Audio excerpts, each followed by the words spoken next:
Deleting collections is easy. The real sauce comes from suing the debt collectors to get paid and get settlement checks, right? So in this video, we're going to talk about how to actually sue debt collectors, and we're going to talk about the specific component of the civil cover sheet when you're filing your lawsuit. So just a one-on-one real quick in terms of suing the debt collectors. Number one, you're going to identify and prove the FDCPA violations with your exhibits. I got different videos going over that, so I'm not going to tap too much into that today, but there's different FDCPA laws that you can go ahead and exercise that with. So go ahead and, look into those videos if you don't know already.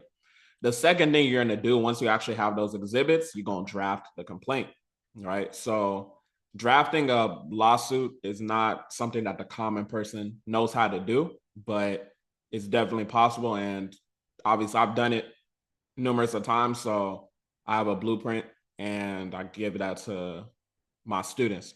But anyway, so then number three, you're going to file a lawsuit with the appropriate components.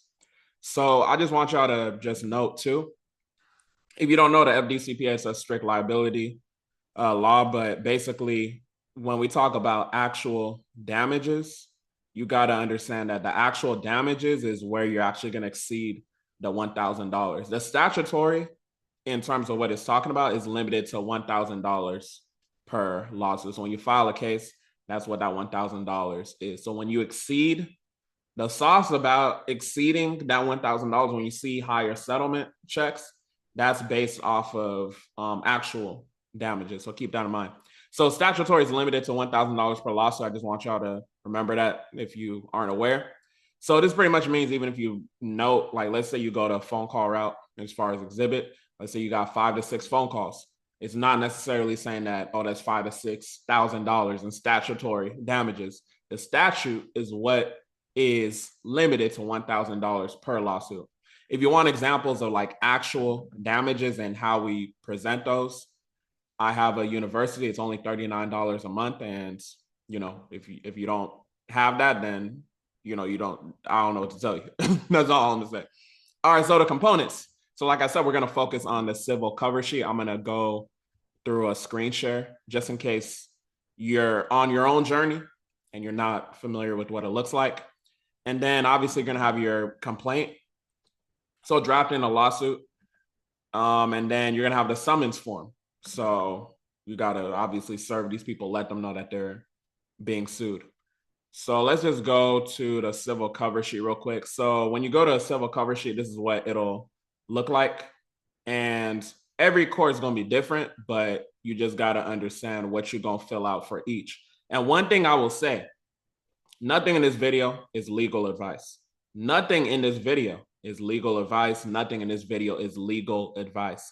What I will say, I do, like I said, I have my university, and that's more private because, these people are paying or investing $39 a month to be in my university. So I can openly more talk about things over there.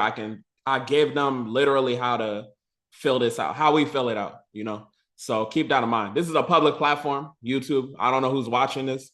So I'm not going to say how I would fill out this sheet right now, but I just want y'all to understand that this is a civil cover sheet that you want to have. Obviously, you're a plaintiff if you're suing, and then the defendant, you put their information. But then you got to do the basis of jurisdiction. This one, the nature of suit, is going to be consumer credit. And then you basically just fill out everything else, your cause of action, and do what you need to do. But this is a civil cover sheet. I just wanted to cover it real quick, no pun intended, because it's going to be one of the components that you need to actually file the lawsuit correctly. If you've never done this before, it would be in your best interest not to be cheap, right? I have a university that's $39 a month. I'm not even talking about our 10K program right now, right? So $39 a month, this is what Cat Credit University looks like. Literally in this section right here, getting paid to delete collections. I go over it.